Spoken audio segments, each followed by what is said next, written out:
Now we all remember that Ohio loss in 2010. 24-23 was the final in that one. Ohio's head coach Frank Solich deciding to go for two, and they missed that on the final play of the game. But this year, a lot of emotions are going to be running high, but as we know, it all comes down to execution on the field, Matt. And Marshall is definitely going to be probably Ohio's toughest test to date.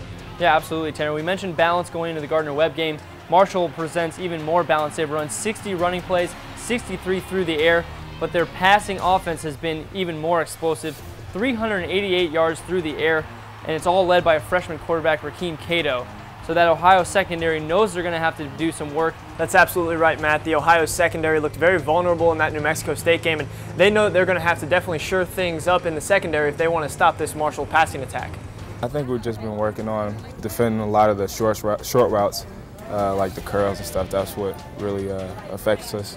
But we're really concentrating on the routes they run and trying to change up some of the schemes that we do just to prevent the long passes and just to cover their good deep ball men.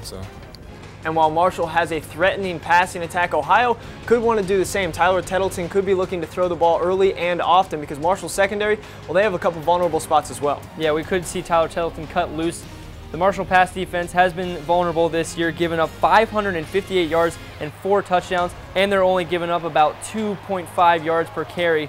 But the Ohio run offense has been equally as good. They're at about 5.5 yards per carry. That could be the battle to look for. Who's going to win in the trenches, the running game? It could all come down to that, although I think we're going to see some passing offense from Ohio.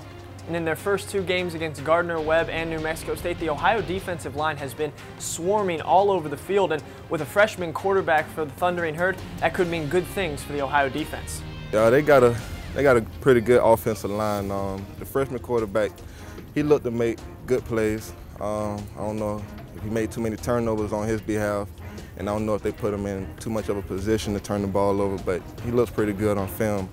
But yeah, he's a freshman quarterback, and we're going to try to get after him.